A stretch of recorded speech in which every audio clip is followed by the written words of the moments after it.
سلااف بینەرە هێژا بینەرە کەناڵی بادیناسات بینەرێ بەرنامی مۆرکردن بەجارەکە زیادمەت خزمەتەوەدا بش پێشکەشکردن خەلەکەکە دیش بەرنامی مۆرکردن و بەرنامێکی تایبەتە پێزیابی گرێدایە بینەر هێژا دەبێ خەلەکێداژی ئەم دێ بەحسە هەلبژاردن و دەنگێن ئێزیدیان کەین بۆ بێ خەلەکەیشێک مەدوو میێوان هەینەکۆ سیاست مەدار ئەحمەد شنگالی و دیسانژی وەکو چاودێری نیفدەوڵەتی زەید ئەشێخ هونەر دوخێراتن بۆ بەرنامی مۆرکردن بەڵێ بینەرە هێژا بەریان بچێنک میێوانن خۆ و پرسیارن خۆ ئەمون پێک بە گودارە بێ ڕاپۆرتێ بکەین کۆل سەر هەلبژاردنێن دۆکێک کا چاوا پڕێڤەچێ و مۆرکردن دێ بەردەوام بێت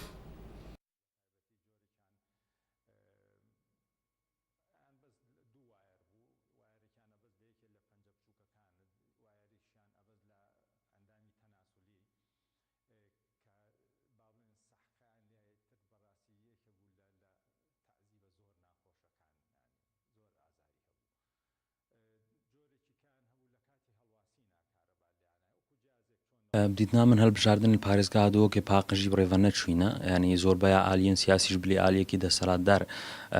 بزارمەند بووینە ینی هەڵبژاردنان دگەلوەیەکیژی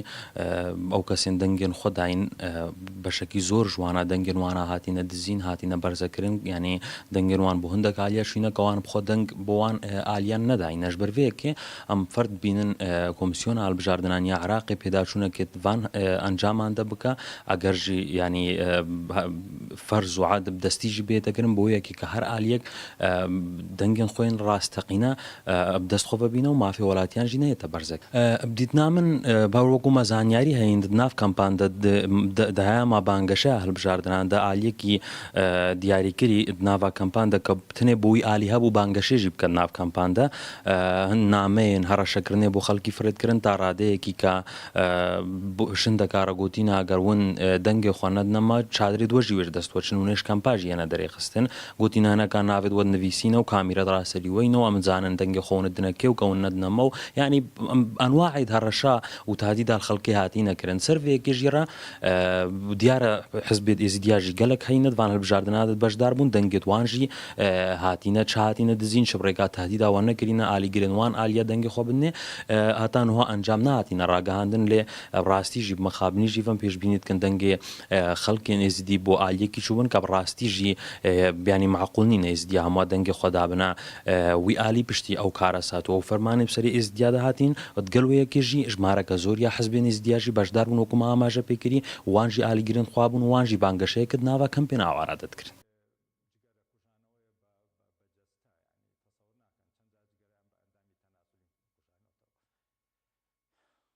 تنا من گومانێک ئامازن تێتەکردن لە سەروان دەنگێن پارێزگا دوو کێ تایبەت بێژیم کو بڕاوەیە یەکەم دەستخۆڤە ئیناین چونکە نەخاسمە بێژین ئاوارەیەن پارێزگا دووکێ کو زێدەتر ژە 200,000 کەسان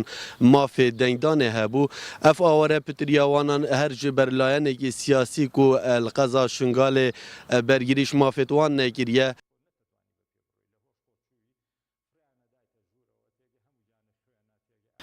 ڕاستی جێگومانیە ئەگە بستاکەینی گەلک ڕێژە هەرە پترە ئەوەرەین شنگۆرێنە شۆنەژی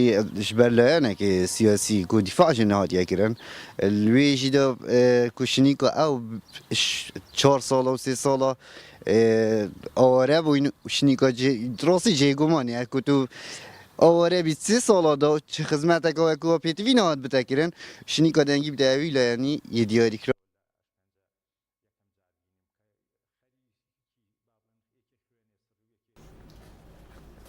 بەڵێ جارەکە دی سڵاو بینەرە هێژا جارەکە دیون هەردوو بخێراتن بۆ بەرنامە مۆرکردن هەکاوە هەردووکات تێبینێت شتێک سەر راپۆرتی هەبەتن یەکشووە کاک ئەحمەد چ تێبینی سەرنی باشە کاک ئەحمەدەکە ئەم شوێ پرسیارەدا دەست پێ بکەین وەکو بژین گەلێک جارە بەحسە کۆمسیۆنێ تێدەکردن کۆمسیۆنە سەربەخۆ دیگناتە هەتا چ ڕادەی ئەو کۆمسیۆنیە سەربەخۆیە کۆ بێژین کاری خۆ ڕابتن نەکو بۆ بەرژەوەندی هەندێک ئالی سیاسی ئان حزابات کەتن كومسيون السري چێت بێ سەر بەخۆ بێ السري البنگهی خۆی سەرەکی البغدایە بس دەمت ادبا لا قياد بتاو دابشت بسر عراقي ده بجومان مثلا البصرة دلايانك سياسي هزايا كي بيا همو جمعة دستلات بدستوي وبن بجومان دي كنترول كومسيون يجي كو قال لك بآسانية كومسيون بيتا كنترول كرن هر وصل باريزجاه كردستان يجي أو باريزجاه کی حزب یان کی لایانی سیاسی الودری دستلات به گومان دی کارتی کرنا خل سر کمیسیونی هبیش برکسی یکیو همو کارمند جیل سر آرزو یال سر حز یال سر کیفاوی حزبیتنا دانین الهمو پاريزگاه عراقي جیده کی حزب الکی پاريزگاه دستلات به سروک کمیسیون او پاريزگاه شوي حزبیت دانین و جب راستی نجی نا وقت نا کسجی او الکومیسیونیتنا دانین نکارن سر بخوی کار بکن بۆ نمونە مثلەن ئەف جیهن هەڵ سێمێلێکە دەنگێت ئێزدیاد لینە یان دەنگێت ئەم بتر بەسای بابەتیکەی کاک ئەحمەد منۆ سەر کام کۆمیسیۆنە بخۆمە دەبێت بزانین کاک زەید بژین دێتناتە کۆمیسیۆنە سەر بەخۆ هەیە یانژی کۆ درستی کار بکاتن ژ و بەرژەوەندیە بژین کۆمیسیۆنی بەرژەوەندی عراقی بگشتی نەئەلێکە سیاسی حزبی راسي الفيدري يعني قالك بابدانا بالزام وقوت الشرفاء بكسر مفاضية عليا بجمة عراقي از بهور راكم يعني نابي مستقرة بس بهور راكم يعني شيء استقلاليات أبي حتى أنا كيف حدا كيف محدود جهابي وكو بجنت وقت رئيس جمهورية ورئيس وزراء ورئيس برلمان تدا دانين الفيدري يجي كتلة مثل ديم داخوازيت كا مدير مفاضية رئيس مفاضية عراقي إشوان كتلة براسي الفيدري مدير مفاضي يعني تأثيرها خمازين سر اختيار كنا وانا اشخاص يتذكر باش متى بيجي مثلا في شهر روجا عدو فرز مثلا الفيدري نايدا كده مثلا هيفال ليش بنش بغداد بن هارو يعني اول ليش ناش بغداد جيت كا دي الدرستيه نفس الجهه سياسي بها وقلت يعني اتفاقات خلف الكواليس شد اجبر ويكي او اشخاص تين اختيار كرن ضمن حدود المفاوضين او اشخاص المفاوضين دوامت كان استوقع ناقم بشكل مستقل يعني اختيار كرن وقو هر وقت تقديم انا بمفاوضي هر آلية سياسي حسك اخوها كموظف خو قارب التقديم ك ومفاوضية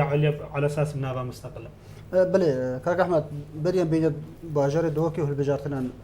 قشتي العراقي بالبجارتنا وكو سياسه مدارك تدي تشابر باتشول قشتي همو هالبجارتين العراقي هاتينا كرن وكا خلق دبينه وكا اما همو جيد بينن هالبجارتن ديم يعني كارتي كرنيش دربا قالكت قوي نلسر او هزيت كخلق هكا زيدت الريكلامت كنو بجميع كنترول او كن قالك جارا مفاجآت يا سوبرايز جيل هالبجارتن العراقي دربا اسدمن ازد بينم اف هالبجارتن عراقي هكا ابديتا همو بايومتري هاد باكرن عراقي دي بينغافكا قالك باش بعد نقلك نوعي بال بروسيا ديمقراطيا عراقي ده بس جهه داخليه هكا هناك جهة جدرفة عراقية أجندات جدرفة يا هناك هيزت سياسي المزن كتلة مزن العراقي ده ندخلن كأبديتها مو بايومتري بكا شكوي هجده مليون دنگداري العراقية زيدتر ابتنين هزيكا 3 مليون بايومتري هاد بأبديت كرن أفسي سالاجي هر مشغول ومجهول دوينه كأبديت بكن براستي هكا بايومتري تمام بوبا كاري بايومتري تمام بوبا دريو ريك هموجي البر لاين السياسية مزند هاد نقرتن هكا سخت كاريا بكن يان تزويري بكن جهة داخلية نهاتا تمام كرنو جارك ديجي هر او ازمونا كفن دوباره بو هكا لاين السياسية بهز خاصة او هز الچقدار هين الوان باريس هذا يعني هزين امني هين ككاربون كنترولا همو دنگا بكنو نه همو دنگا بس كاربون كنترولا هفتي هتا هشتي سديش دنگا بكن ديارجي وقت ديتل همو باريسگاه هچي هزا دسلات بلوي باريسگاه پرانيا دنگا بريا وچ سورپرايز دو سادرس نبينا سر است عراقي هناك تشت نو درست بوينا تشت جوان الفيدا حكا هزت اسلامي وجاري بو ستايل كفن دانا هاتب هزت اسلامي مجبور بون يعني چار بون بهزت مدني رايات شيوعي رايات جبر في جاري تحالفات بكنو هو بيمانيا درست كل في سبيل بقهنا الجمجة يكش تشتت هرد جوان الزبين يكش تشتت هرد جوان الفيه البجارتني ده او بوكا سائرون بوكا بحياتها خلفان هر چار بروسيت الدقدانيت كافنتر ده ازمونت كافنت برلماني عراقي هكا حزب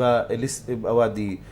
حزب الشيوعية عراقي نقاري بزيدترش يك كرسي بدست خوفا بينه وجار زيدترش 15 كرسي بدست خوفا انيا او جي نبوي هز يا سنغا خويا هاي بسنغا مقتدى صدرو او بروباغندا بقوات جراحات يكرن كهزك اسلامي كنخليك النوعي البروسا سياسي درست كر هزك وكصدر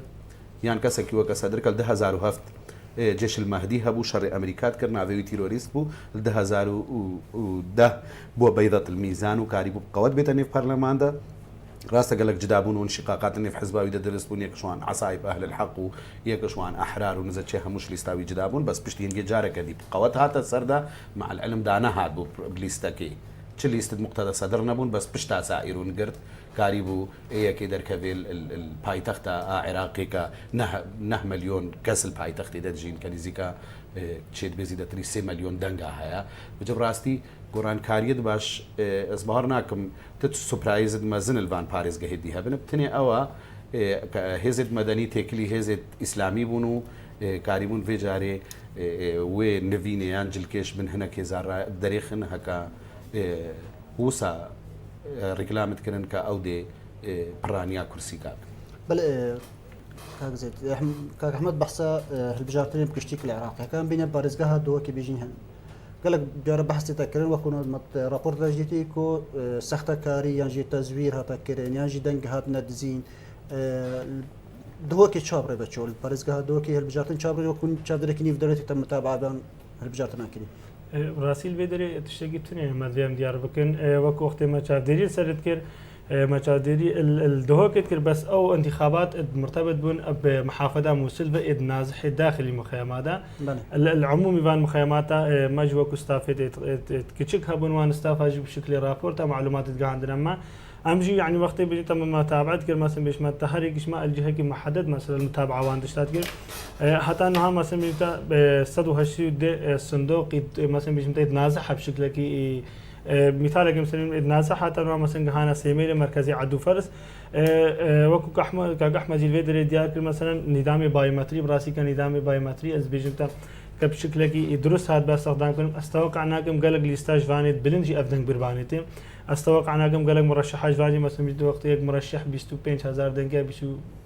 يعني متى 3000 دنگه بيني براسي في عدد شيء خيالي يعني 25000 دنگه سر شخص كي المنطقه او ساكه تقدر سر بحدده اما بالنسبه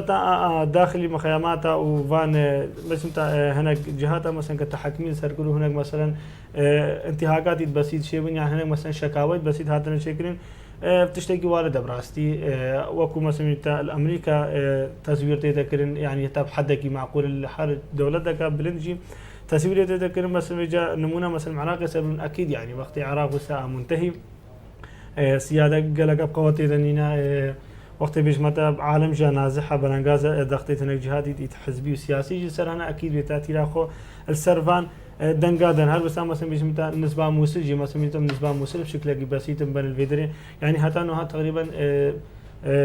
سي وشاري استدي يعني حتى إنه هاتنا يعني عدو فرزان نسبة مشاركة موصل الفيدري ده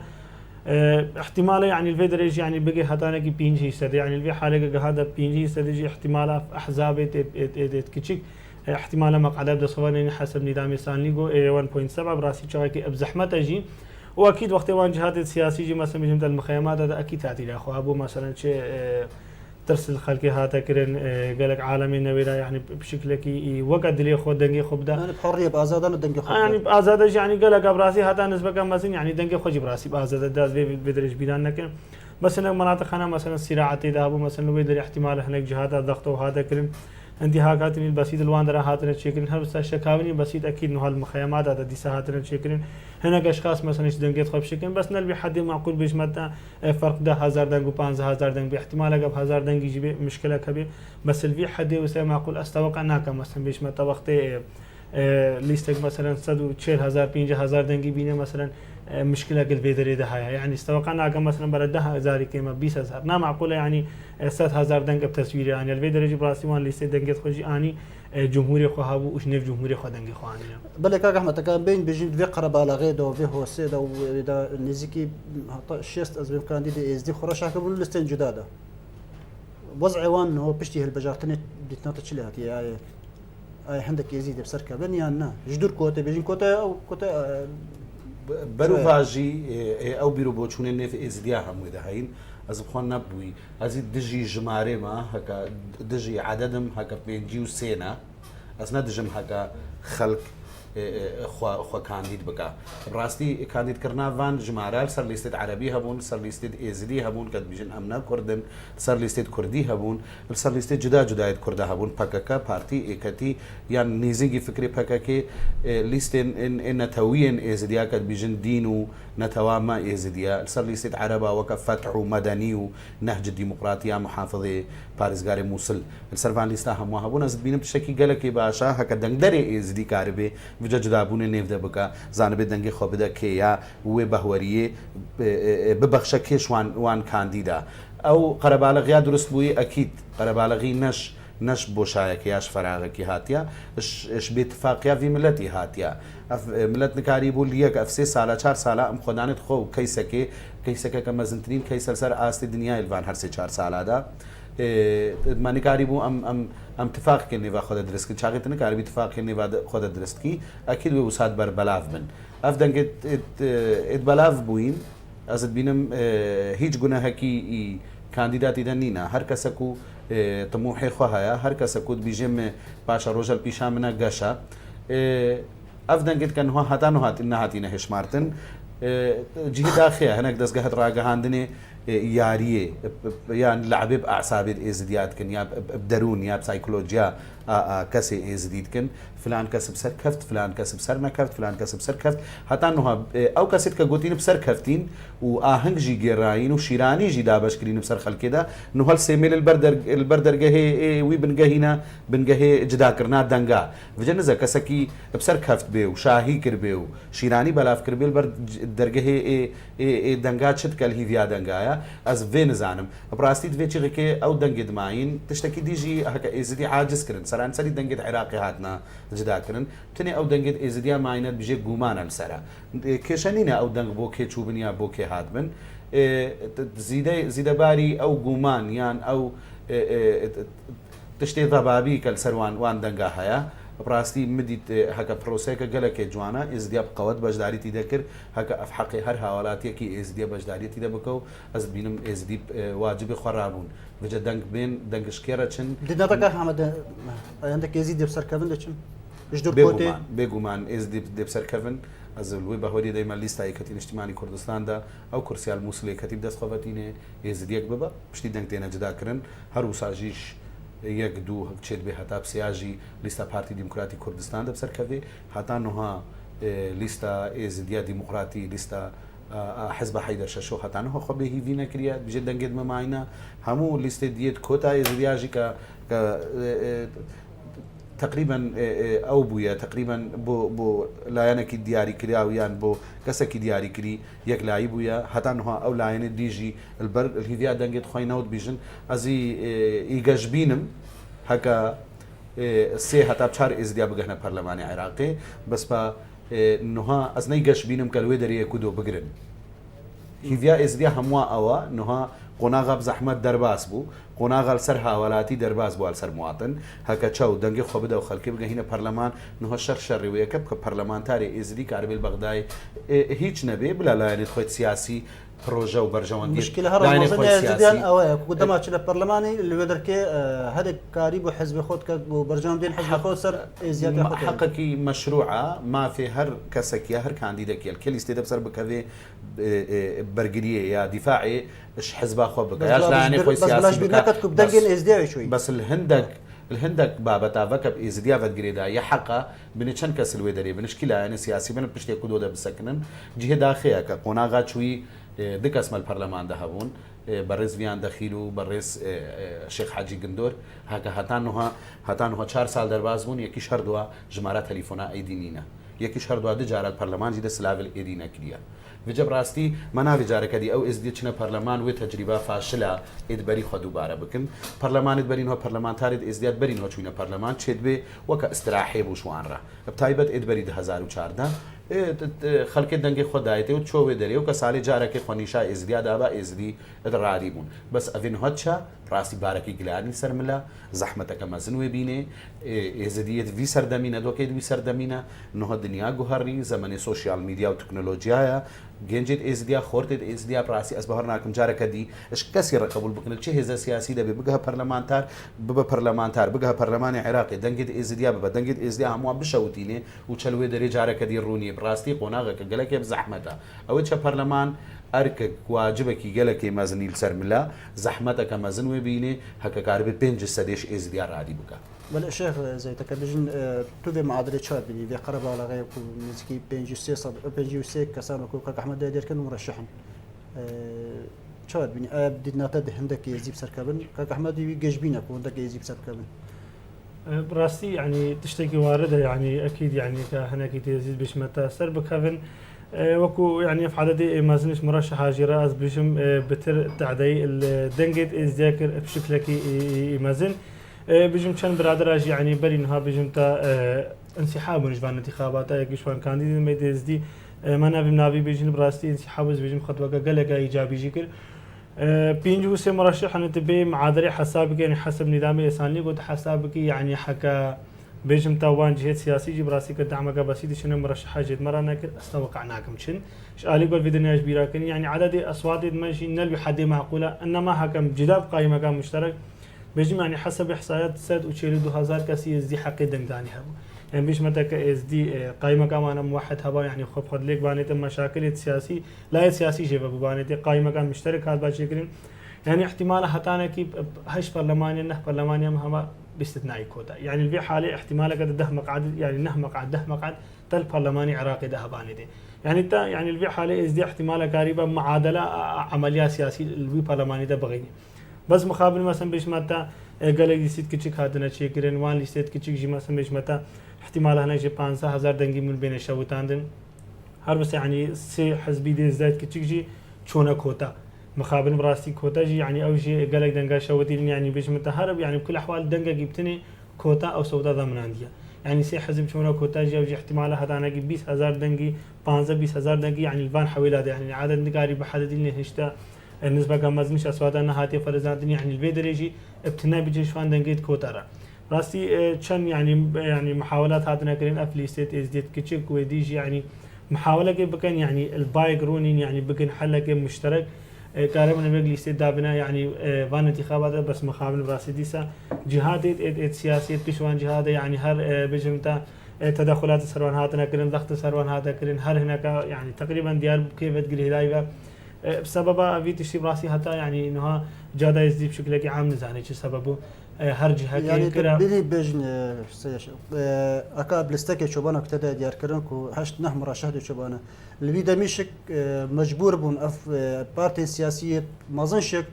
احترام اراده ازياك ربانا بشافك مازن اللي ازدارني بانا هنجي براسي تشتكي اكيد وقت مثلا انه هذا الشيء تخلقيت الجهه كده هبي يعني تقوتك الجهه كده هبي الحاله مثلا تقوت الجهه كده نبي بقلك بزحمه بيجي انت وكن هكاك احمد اشاره بيد يعني مثلا بيجي انت ماده برلمانترا بون يعني البغدادي يعني سلاف لجنات كلين يعني من الملانيه واني سياسي سبب راسي نوانا قال فيدريجي كما مثلا بيجي انت كبانزا برلماني دماچن هقال فيدرين قوات بن يقدس بن استوقعنا كم كارب تغييرك السياسه هي زياده بكن يعني تشتهر مهم تري از دافازت که مراستی هک سر چله سیاسی چن افسر كيفت گری هدای بن مهم نام هم كادريت شي حزب البام نام هم بس المهم يعني اللي بدري قاربن دنگه قضيه ازياء بشكل كي استلمي بگهرن دنگه في جينوسايد بگهنا جهه براسي خلق ما رزيب البدر يعني وي خلقي تشتل سر ملي خاكر چونه دنگه خدان الديار جابم يعني كي عمري هفتي سالي هشتي سالي هاد دنگه خدا يعني احتمال يعني قلق يعني ببهرجي بقى بدقي خدا بس يعني محاولة كتغيير بقتيل يعني في في حالة لازمة أو برلمان تاريخ شيء براسيل في دريد في دنقد وان بلنغازا جبيران لكن أو خلقي تعبي البروان دست بي حتى يباري الزحمة شوان ركشات جبيران لكن في خلقي خل بيشافي خدين يعني حتى نهج بتري 3000 داق خوش كده 11 دمايا ايش بتري بينجو هفت مقبري جماعي ديز دي حتى نها هستي وان لردين براسي برلمان يتشي جم دا خوازي جيت كد حكا بچی یعنی سەر بجم تەجها خوا حزبی بتنێت یانی چێشمان بتنێ ڕێبی شغڵی ئەبراسیم داخوازی ناگەن کە دەگی وسە سەر بکەوێ داخوازیمای ئەو ئینسانێت چیت گهێوی پەلەمانیش یعنی کاربێت شتێکیش وانڕە بکە کاربێت شتێکیش خەڵکی خۆرە بکە تەغیرەکە بکە بڕاستی دنیا خۆدێم و بەگەریە سەر مالێت خۆ سەرجێت و هاتانها ئSD یعنی ڕزیلی بنوان کەمپادا یعنی ئەرە يعني عمومي كامبيد يعني كردستان هم يجي ناجحتين خلقي مناطق يعني براسي او خلقي تشنجي ادفيت او برلمانتاري شيء بو يخو بدا خلقي خو محاوله جدي بك تعمير او منطقه بيتا كن خلق شيء جهت خو غوريت خو بشير حتى انه يعني اي نظام مسيري باني زيد قرتي شيء يعني باري سر مليون اكيد بشكل لقي مقلك إجران أدبي نقطة كده نقطة تحول الباوان شيء بنا دستك الويدر جدا حتى كارم الدنجي خلقي وخب شكل لقي درستي بقيه. بل كاك أحمد قال جرب بحث بشتي بن هل بجارتم دبي كاتي بحث جن تذكرن كوني زكي هاش هفتي هطا هاش تيس صادش دنجر إزديان بوي لستة شوينا كو أو لسته بوي أجري ويش عندك كو أواربن أو شنغاري إزي أواربن شنغاري لسان أو يا ما يجيك بو لستة دي هاتني دا بشكرن يعني بنزكي سه 4 سالا دنافان خيبتان دا دنافان اريشان دا غاز ديتوان هين اتا تشرا دي راستك وهفتي هاش صدي هاشتي اتا صدي غشيا ويلستي او لستا كوبيا اجريكو بنا اورد دنافان خيبتان دا 4 سالا بيجي راستي گومان الباما هموا درست بويا كافدنگش كدري هاتن چا افدنگ هاتن پیدا کرن بس ولا مش بیرانه کنجی او لیست هک اشکرا مشن پارتی ديمقراطي كردستان قاربو السر يارياوي كي بكا كجند بجند يا عشيره بعشيره خلك داينه او عشيره جيل كامبا داينا ضغط الخلكتي تكرن او خلق جنيف عشيره خقر ياينا وين ريكلامت كن هكا ناش ما بابشتي ونشنقال رافين هنا بكرده تشوبانا جي هو الكدريبا مثلا كمبكش كمبيت كردستاني قلتينا خشكامي مثلا مدير كمبي علم دايا همو مختاره يعني انجمن ادوان قاطعه يا مختاري قاطع الداخلي كمبادا قاطع هنا مثلا قاطع اي 1 اي بي اي سي بوسها هاتينا دا بشكرن هر يك مختارك جردانينا او مختار جنودش سدشوان مختار الكمبادا هم جاسوسن شغلي وان بس كيف سر لاين سياسي به كيف سر في لاين سياسي به خي خوشكا كيا كي براي كيا قرمامي كي كانديدال كليستيدا كتخالا كي كانديدال كليستيدا شغلي وان افا جهاندن نا مختاره بو باشتر كرنا روشا او قاطعي مختاره بو زانين ورغرتنا زانياريا او جهاندنا و بو جهه امني از يك شوي خلكي ما خوش كامل كمبك شو عنده هيرش الخوش كام هاتي كرن قلت يتت الناي دنگ خونا دي بارتي ديمقراطي كردستان ام دي چادراتش تستينن اوكي همو كازي كاري بيجي ديالا دنگ خدمه بارتي ديمقراطي كردستان وقت چپش صندوقه يا ازاده يك نا چپ دسته يكي نا اگري بزور اكا مشن بارتي ديمقراطي كردستان الفيدري تزوير كريا خلق مش بيرا كريا نا بارتي ديمقراطي كردستان تزوير كريا بارتي الشنغال نينا نمونه كا بچوك زشتره اينا مل كومالغا بورغدا بارتي نينا بيك جاري كيان سياسي جينا بون المركز كده مثلا از بحثا ايكتين اجتماعي كردستان ناكمل ودريش بر ايكتي جي الورنينا حزب كانو درست بويا حزب ازدياد ديمقراطي حزب حيدر شاشو دو كانديد الوي كومالغا هيدا هينا نزيكا ست بيشمرغي اللواء حيدر شاشو جي كبسر وزارة بيشمرغيا شوي كومالغا هي حيدر شاشو بهيزا خوفا بليستا خوفا بحزب خوفا بهردو كانديدت خوفا بيسد دنگلوي كومالغا هي انيا بارتي شسد دنگلور انيا نا تزويرو كيان سياسيه كي بارتي جلور نبو خلقي دايتي خلقش بيراكر مشكله خلقي جينوسايد بسري خلقي دهات خلقش بيراكر تنكاري گنها هم وبافجي بارتي كاربل دهوكو الفان الكامبادا تزوير بك شنغال نكاري تزوير بك برانيا دنگا انيل شنغال برانيا دنگا انيل شنغال كالبن السلطه حشد الشعبي ده براستي ازنابيج متى هيرش الخلقي هاد نكرن كامبا شاريا كادريت ما كادريت ايكتين اجتماعي كردستان واتهموا لها نديه سياسي حزب كوتا ايدي الكامبادا هيرش الهموا هاتا كرنو قدتي هاتشش وشنا لاني سياسي هيرش الكادري ايكتين اجتماعي كردستان هاتيه كرن بيجيتي تش ايكتي ركار بكيمد معلات ادنا بار كرن امت ادنا قرتن اف هيرش هينا براستي اف دنك اف جمارا مازن جيه غومانايا بس براستي هنا غومان ديشت كينن ام بيجنت الكردستان الدهوك تزوير هاتيه كرن ايش قال دنگ برن خلق دنگ خوديتي مثلا باشي كو بازاني دنگ نبرينا ايكتي دركت هزا دوي كركي هزا يكي كركي گەنجی هەکەفجارە بەریە خۆ کاندیدت کە دەرکەت ئێ دوێ پارتی لێ دەری ئاچاری دەرکەتە vêca niza ez dibînim ev sîstema xwe sîstemê hilbijartinê wextê deng bûne disê corê dengdanê rastî ez dibînim xelel kêşeyê mezin dikevne dengdanê de bêguman xelkê xwe dişandin mesela ez li bingehekî dengdanê bûm 21 meheta hebû mehetê westgate dengdanê di 105 kesî partî daxilê wê westgehê de hebû 18 kandîdê wan bûn herî kesê çarkiyanit xwe siyasî şan bûn ê hêzê dî wê qewetê nehat bûn نکاری بوون بەشداری بکەن ئەکیید کۆنتترۆلات دەنگات بکەن دەرڤە ژی ئاراستەکردنا خەلکێ کادرێ دوانش دەربە کۆمسیۆنژی شێوەیەکی گشتی چ ئەوێت عەرب چ ئەوێت کوردستانیە ئێزریژیەتیدا هەمووژی پارێزگەها دۆکێل بن کۆنتترۆلا پارتی دیموکراتی کوردستان دەینە وان هەمووە کارتێکردنا خەڵ دەنگا هەیە ڕاستی ما بێمە نەبێ باش شێخ زیت بژین دیدناتە دەنگێ زیان دە دەستکاری هاتە تداکردن وان هەڵبژارتاندا راستی وەکو نهۆژی بێدا سکات ئەحمەدی دیارکرد جاری دەبێت بێدەری بە پشکلێکی وەگە گوتی قانونی ئەزلام تعاملە وێرە بکە کە بژم تا هەر حزبێکی حەقی هەبوو کیانێت خۆت سیاسی دەینێ هەر مرەشەحێکی حەقی هەبوو کیانێت خۆت سیاسی دەینێ منە نوۆژم گوتتانی بنی نوۆژی یعنی ئەو مەشروعی گەلێکی مەزیجی ئەکید هێشکیە گەلێک یعنی بژم تێکی شوانجیها مفاضیە انتخاباتە الموصول وغير مناطقي بس براسي يعني وقت دنگي مزنيش ايش بن دسلات بيجي تم منطقه حشد الشعبي ويدي هي جهه سياسي بينه الويد اللي يجي براسي خلقي ازاد بدنگي خفده نمونه عمل القلق مركزيه انتخابات الرجاء انتخابي بهم قران براسي عالمي دنگي بشكل ازاد وكو ديدنا مديدان پشتی تشبش کابینه یک اجبار نتکر بجمتا یان کیانت سیاسی تدخلك قلق مازن نكاري الداخلي مركز هذا بك احتمال هناك مدير محطات وهناك اشخاص شوان شغل اداره تشتكي وارده عالم ايش خرب كسبين تشتكي وارده وقت بيش متى حسبك ايش دربت سكني مثلا بيش متى كادرك خدا ثاني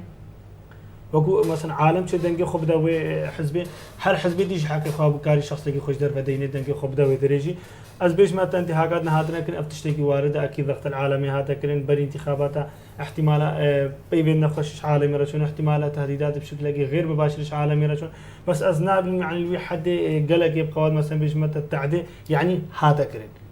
يعني بيش احتمال محاولات هذا بنا كن بس يعني البرجابه ما بخوا مندي يعني مثلا بدون تاثير الجهه هذا كل يا مثلا شخصك هذا كرين يا كادرك حزبيه مثلا كيان سياسي يا مدير محدقي شخصك اجبار كر جو انه ودنجي خو بده في ليستات بده فلان مرشحين انت هاكادي دوسا البرشافي ما بخوا شي نبون انت هذا قد دوسا شي وانا اكيد ما جي تقارني بسيمانه احتمال ما جي او محطات وجي مشاكل كربانتي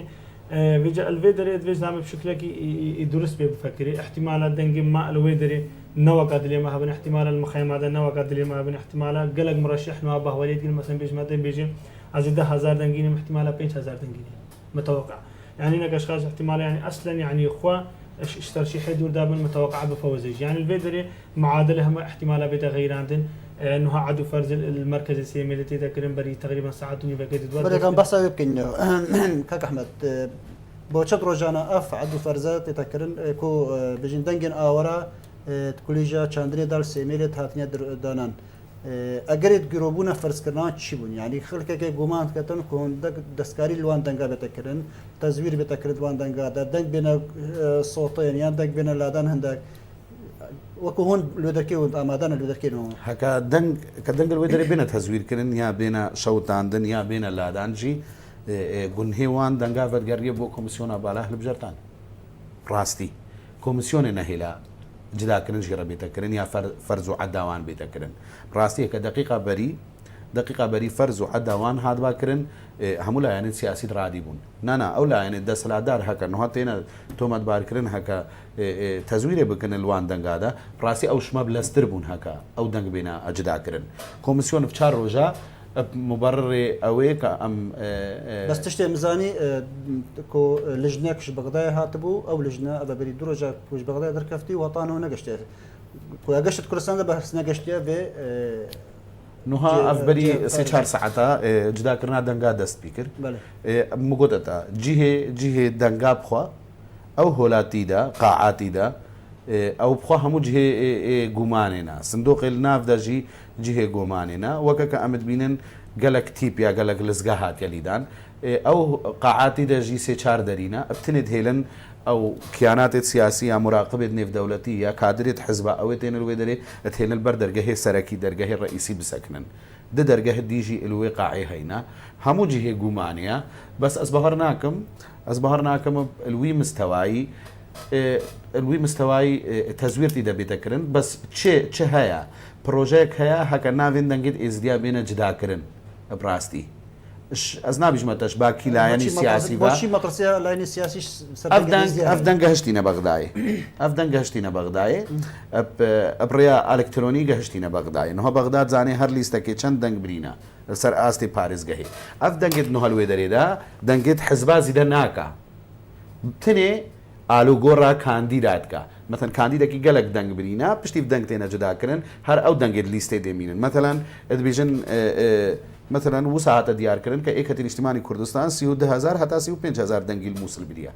دنگي دويس بهر ناكم بگهنا 40,000 بس چيا او كانديدي بهس چيد به او ایک دنگي دوي هادبونا جدا كرن بري نوها كرته كي دي پیشوي بكاوي بالانس بين گوهرتن هنا دنگل اعلامي هادبونا بلا كرن مثلا سر آستي ليسا پارتي ديمقراطي كردستان هكا سي چار کس ناويدوان هادبونا بلاف كرن که چند کشوان جي ازدي بون چيد به او نچن يكي دي بچل جهوان دا از بهر ناكم 10,000 دنگي دي بيت سر دنگي پارتي دي انا او دنگي بغداد بلاكرين اعتماد بول سر مجموعة دنگا نل سرفان دنگا اذي اللي زيده من فيجا مثلا نوها هنا كد بيجن هكا اف دنگ هاد نجدا كرن كرتي كرسي بارتي الدهوك بغانا دا كرسيا چتشت دوسانين او كرسي كبغداد اف نوها اف دنگ ماين ازوسا بهورتكم قران كاريال كانديدا نابادا بكا زيت بالانسيوي داوي احمد بالانسيوي بلند ببي اكرم بالانسيوي بلند ببي بالانسي اكرم داوي اب في شوي از بهرناكم ويان قران كارياتي دبكا استهدافا يكي ارمانج قرتن او بو كازدي بسرنا كفن شبر اف دنجل فردا ماين همو دنجل ازدي عينا اسنابش متش باكي ليستيفا اش باكي ليستيفا همواجی ندخواست ازدی بسر کەون ئەوێت نەت ئێزدی ئەوێت کە دەنگی دوان هاتیینە جوداکردن ئێ ناوچەیە دی نەناوچێت ئێزدیا ئەو ناوچێت ڕزگارکردی پارێزگەها مووسلدا وان هەمووە ئاهەنگی ڕاینە و شیرانی کردینە و نزەچیە بەس بڕاستی ئەف دەنگ سوپرایز ئەو مفاجعاش وان ڕە درستکە نەر سەر ئاستێ لیستا دەنگێت یەکی 10,000 15,000 زیاتر نابن بەس دەنگێت کاندیداوێنە کاندید و ئێنە گوهارتن ئەوێت کە گوتین فلانە بسەر کەفتیە فلانی پیشیە بله كاك زيد بيجين تجي له دركي بكو تشابدركي نيف دولتي نافي هوليدا ربچونا فرض كنا وان تشاب ربچتا بوچي جيروب وبچار رجات بدركي ده راسي قالك الفيدري يعني جهه داخليه وقت اسلام ترسالت كمبخوا يعني وكو مفوضيه تابعي محافظه هو يعني او عدو فرز الرئيسي كان ويت ارسال كرن ريك الكتروني ايش بغدايره وكو كاك احمد اشاره بدا استوقعناكم يعني ليستا تغيير قامزن بكبيته ده بان اصواتا دوي يعني تقريبا عازج بغداد هذه يعني اشتدي يانزدا هاتنا تنوي يانز بالمية هاتنا شوتاندرش وان دنگد ورده وكو قالك اشخاص مثلا بيج مثل قالك جهه تصوير هاتا كنا مثلا بيتا بيتاقه بايومتري هابل بايومتري تصوير جي كربو هر شبو الجهه کی ديجي مرکزه کی ديجي تصوير كربو الويدري بي مثلا سر شكل هويه يعني جواسه فريان جنسيه عراقيه الفيدري افدنگ چما هاتنا فرزاندن هرو يعني ما برشار جت كرم اكو 4-5 رخراوي محلي ونيف دولتي وهر حزبك جي كانديد خيت ثابت الفيدري ذهبون بري چان روجا شيكا خاطا كن كسعديان زي شيبه هناك برادرا مثلا جان تلاعبي بانا سودا بكن بس راستي نها تقبل كنه هروسا بجمتك شافدري نيف دولتي منظمات محلي جي جهانا ويدري نهلان بتغيير بتغيير قال لك محاولاتنا كلمه مثلا بيش متى بلنزيد ادوان مرشح الداخلي قائمه بغيرين هنا اشخاص انا احتمال حزبين مدفوع بين مثلا بيجتا حزب مثلا بيجتا فلان شخص مرشح حزبيه مثلا دقناني الفيدري حزبين يعني معادله بغيرين وكو شخصي وان بفيدر كبير بس الفيدري اسباور ناكم كاربن دنگه ازديا بيشي هادين عدو فرس كرين بيتنا ونداكرين حتى بين شوتان دجي هنا دنگشوان استوقعناكم معادله بتغييراندن كمعادله هذا غيراندن يعني بشكل بسيط به حتى انه هسه نودو يك ايش دنگت فرزگها موسر هاتنا فرزاندن ابد ما يجي يعني تقريبا نهي استدينا القل تصويت خاصه ماي الجيش والشرطه حتى انه هاتنا اعلان كرين اف نهي يعني نهي استديجي احتمال اكيد يعني اصوات الشهودان دينها بس ازربي بهوري دما افدنجد تسيميلي استوقعت كم يعني اقل شيء دم سي مرشحي دي اس دي حتى بشار مرشحي دي اس دي هكا بشكل عادل هاتنا فرزاندن استوقعت كم شهر مرشحي دي اس دي بفانا سوادا ابتنين دركبين لين دنقد وانا التصويت خاص جد باشن احتمال يعني كالفيدر جدا انين ودينين يعمل بيه بهواريه دنا وكو بين مش خلقي وان هلقتي وكو مثلا بجمتا كيان سياسي الوان الفيدري يعني هلقت بيجم هافت دنق تقريبا المخيمات بشكل تقريبي اني بكين بحسابت كن اما بيه بهواريه دنا شهر مرشحي دي اس دي سي مرشح هذا شهر مرشحي دي اس دي القل كوتايشنا برلماني عراقي بل نول البدرك كوميسيون بغداد سر بريشيت كتا يعني نيفيسينغا دوكي كوميسيون بغريداي نعم راستي غريداي بدو كي بهاتانو هنا كتي على اساس تفسير روجا نكاني فانا سواتا عدو فرز بكن حتى بغداد اعازه كنا دوان براسي مخابن وجا بريج ما تاخذي لكن ما قول سبب تشتي يعني جبرتي حتى انه عدو فرز هذا كرين او بخو القانون مفوضي ده شيلو هي ساعتها هتا هفتي ساعات بين النتائج بين اعلان كرين الحلقه تزويرنا بيتيدا بجل فيدري يعني الشك هذا تيدا ما سميت هفتي ساعات درباس كرين راسي هر يعني بيج متوان بري خرابه محلي هر جاب ديرت نيف دولتي هر وسان نفس كادر وكيان سياسي مرشحه كتنجي شكيدا يعني شما وقت درباس كر اكيد محاولات هاتنا كرين دنقت ازديا بين زوران يا دنقت ازديا اشياء كثيره رشين يا دنقت ازديا يعني مثلا بيجي نجح نوال مستوى كان ليست سياسيه هم احتمال في محاولات كر ام نزان يعني سبب شبو حج جرى ما برجت كلمه يعني جبرش حتى انه عدو فرسنايدا كلمه يكون محكم او استشار كلمه دولتي ادقو هتا عاجز بغداد ما عرفت تواصل مفاضيه بغداد سبب شد تقول ليش نكو يعني ليشنا دوهية أربيل فرز عندنا يعني إيروجي بزور وهفتي بلاي يعني قلق جهات داخل من حتى عدو فرز هذا كلين يعني عدو فرز بردام حتى أنه يعني عدو فرز بردام بس براسي قلق هي أبطية استوقع ناقم بشكل دروجي ديجي خلاص به سبب شو تشتغل يعني دي جهازي بتني آنينا وهرد جهازي بشكل قلق أبطية شغلين مازبي الفيدري براسي أو مرشح دي إزديا الدنجي وان هي جهة كان كاربن محاولنا بقن داخوازي بقن أف دنجي إزديا السيميل بشكل كي سريع بين عدو فرز كلين يعني مشكله براسي وش مرشح دي زياره شي من الصوت ازديا والبدري ده بلا بنسر هنا الجهات دي بله كاك احمد بيجين شلون سي حزبان بوكوتي شي كارتكل دنجت ازديا كارتكل نكل دنجت ازديا كريه يانا سي حزب بو اك كرسي شلون سي حزب بوكوتي هكا طلبني الري وكو سياسه قال لك تشتكي طبيعيه هر لا ينكي سياسي بس او كجهه داخل دلايان السياسي قالك ادني زنجيه كن همان بروجه هينا بارتا بيشفروها ازديا حزب التقدم اليزيدي بزافا ازديا حركه ازديا هردو قالك ادني زنجيه كن هردو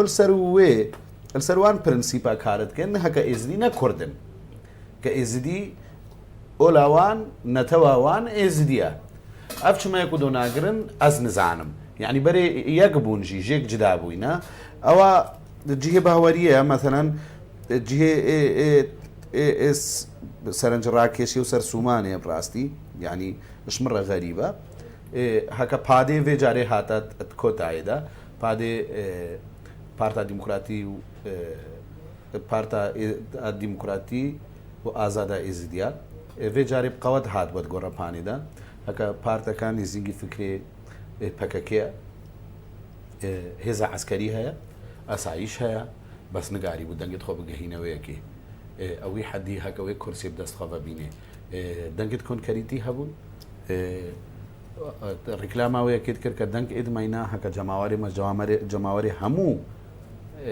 هيزو ليستل الشنغالو حزب الشنغال بقوترا نقاري من بقهينا وي تشتكي الفان هالبجارتنا دا ناوي كيبو وسا منافسه بيتكرن باشتر بو هر چار حزب ازدياب لیستا کې داون کوتاجی ترخان بکنش کسکیرا کش در وای هر چار لیستا جه بهوری و قبول کرنا هر چار لیستا به کوتای بدنته شوتاندنا نزیکا 25000 دنگی اشبا هر سه اشبا كرسيك شوتاندنا كرسيك انشتماني كرسيك وطني القائمه كوطني دا شوتاندنا وي هروسا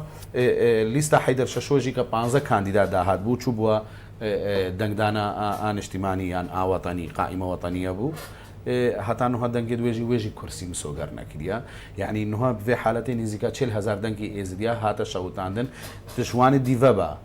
دیوبا هک الپارتی کردی دتینا شوتاندن یا الپارتی عربی دتینا شوتاندن همو جاره که ازدی چنب قوت دنگی خودن و ازدی بسرناک هفن بجە ڕاستی ئێزدی شوێکی عاجز بووینە vê جارێ متمانە و دەنگت خوا هەوڵدان هەکە دەنگت زەهف بدنە لیستێت ئێزدیا وانژی نکاری بۆ بگەهینەوەی وی ئاستی هەکە وێ متمانێ دەستخوا بە بینن ئەزت بینم تشتێکی گەلەکەی طبیعیە کە وەختەیەم ئێزدیە کو دۆ نەگرنجی هەکەم بیژن ئێزدیایە کو دۆگرت بە وێ 10 کورسیائینن هەکە بۆچی هەر دەم پشتی ئێزدی پشتی هەلبژارتنە پشتی هەر کارێک دەکەن شنو دەڕەخنێگرن شنو دەخۆ عێجزکان شنو دەسەر نویسێن مثل بۆ نمونە ئەنت هەلبژارتنە چۆین زۆربای ئێزیان دەنگی خۆدانە لستەکە دیار ئەمت بینین سڵی ئەو لستە خەڵک دەبێت ئەف کاندیدەی هۆیە ئەف مرشحی هۆیە مثلا ئەف حزب مع العلم ئەی دەستە خۆ دەنگی خۆی دای یعنی بۆچی ئەف دووبەرەکی هەیەدنا بەرە مخ ئێزیادە ئێزدی لازمە ئێزدی لازمە جارەکە دی دەنگی خۆ ئەو نەکەن بژێزەوی 4 ساڵا ویژی جەڕبینم ڕاستی ئەس نەبووی باوەریەژی ڕێما کاندیدەکی بتنێ بسەر بێخی و چەل تالیا پەرلەمان دەل کورسی تالی دەخوا پال بدە و ئستراحی دەبێ هەر 4 ساڵی دوی دەرباس بن ئێزدی لازمە ژێک جداکن ئێزدی لازمە ژێک جداکن کەسێکی دەستنیشان بکەن دەنگت خۆ بدنەیەکی هەکە جیهێ بەهوەریە بێکارە بێ کار بکە هەکەم بژین چمە ئێزدیایەک و دۆ نەگرتن چمە گازن تێنەکردن هەکە شی عاژیەک و دۆگرتبا نەدهێلایەکی دیچە پەرلەمان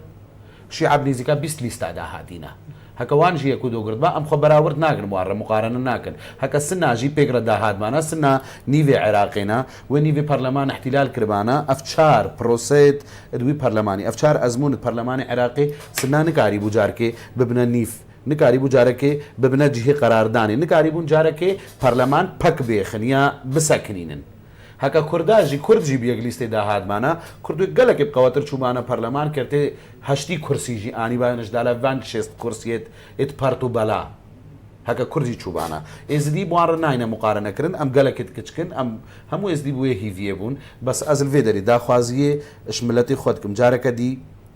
وسا دەنگی خۆ نەدە و پشتینگە پۆشمان نەبێت دەنگی خۆ بدەوی ئەوەی زانبێ هەکەی بقەوەتە ئەم هەموو زانم شوان 53 کاندیدێت ئێزدیا مەزانی دەهش ئێدی بقەوەترن ئەپڕاستی ئەوێ دجاران سیاسەتی بنێڕێ زانی کی بقەوەترە و کێ بیتر شانسێ چوینێ هەیە وجێتە دەنگت خۆ بدەوان فشارێ بێخەسەروان ڤەقت بێخەسەروان بگەلێکی باشترێتە دەنگت خۆ بدەیەکی و بەلاش 300 دەنگی بینن هەنەک ئەزمون هەینا بێگومان پارتی چمە دەنگت زۆری نەتینێ پارتی ت بەرنامە و ت ئایدۆلۆژیاش ئەسمان نانینە تفكرت نوگەری و نوبوونێ نینن ژوان لیستێ دیزی دەتر هەر ئەون بەرنامێ پارتی ئەو بوو 140 ڕزگارکردنا کە چوو ژناف کاندیدێت ئێزدی جینۆساید ناساندنا کەیسا ئێزدیە بەرنامە لیستێت ئێزدیاژی ئەف بوو غێرە 140 هەنێک تشتی دی هەبوون مەتەلەن وەکە قەومیا ئێزدیە هەر ئەو بەرنامەیە پارتی تشتێکی نو نەبوو بەسەر سەر عەشیرەتێک کار کرد سەر عەشیرەتێک کار کرد سەر کەمپا کار کرد ئەف ساڵێکی هێرشێل خەڵکێتکە هەتا دەنگ هەموو مسۆگەرکردن بجا ئەوە ئێ بەریڤە 4 ساڵە خۆ ڕەشەحاندی 1000 دەنگنانی نەمعقولە نوها 200,000 دەنگی بینی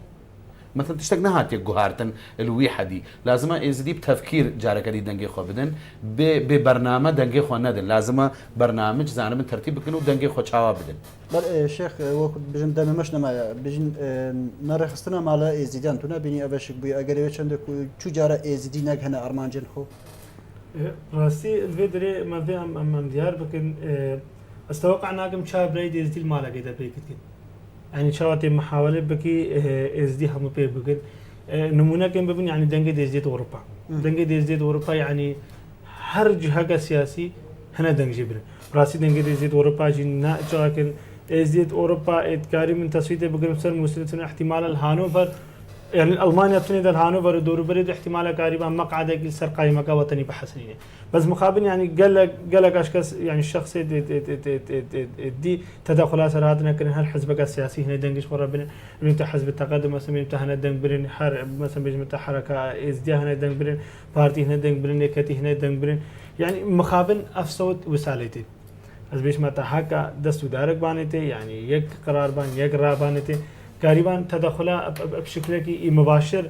سر ازديا بكن حكا مسنين ما بيقربانتي اتفاق كما هبا مشروع قل برما هبا يعني بيجي بعيدة المدى از باورناك مسالي هذا لكن بري بيجي وقتي برا يعني مالي وان بيبنا حزب سياسي سبب بيقرنا بيبي تشي توقعت كي مثلا رجاء انتخابات مثلا مش هاردو چن دنگي خب دنيك شخصي براسي استوقعناكم هر شخص كي حسب نظام عشائري بتقي تعاملي هذا كن بريق نبيجي حسب نظام عشائرينا هذا تعامل كن هر بس حسب نظام المنطقات اللي تعيشن هذا كن حسب حوالته صلة القرابة مثلا بدري تعامل هذا كن هر بس جهة سياسي تأثير أخوانا مثل سردا أزقال برادر الناس كم يعني مروفيد وان فرس اللي استقاد مرشح من قصني كارب دنگي خب دمي تقول لين بجمتا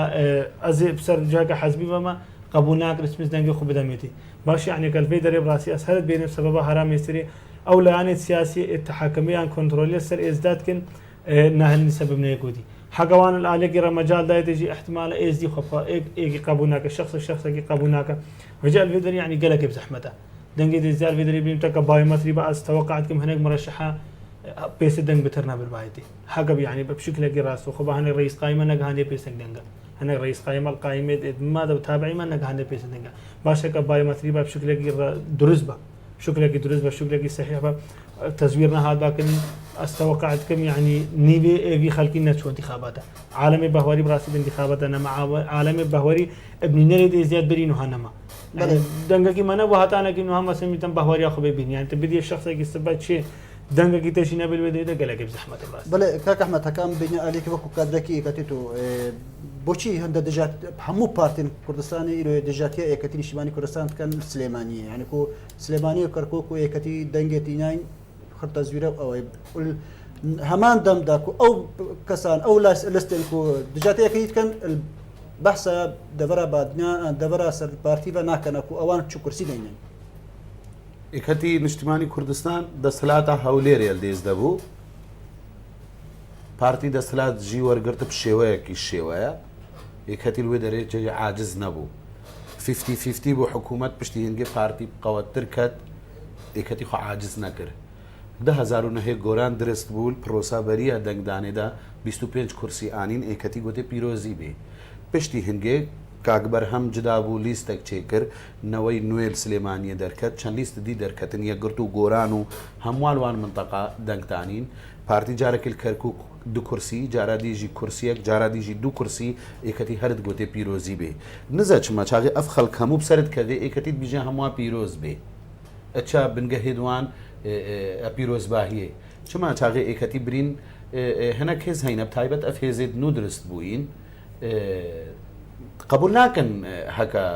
هكا خسارت ببن ياش كستني بين الهلبجارتن هذا السياسة درنينة تشتقدم نافي ويسر كفتن اف 10 سالت شوين اس كادركي ايكتي اجتماعي كردستانم 10 سال مدرباس كرن براسي 10 سالت قلك بزحمة شكستن البيش كستن قلك بزحمة شوينا امام جلال كتنا امام جلال نساغبونا امام جلال بشتي هنجي جدابونا كاغنو شيروان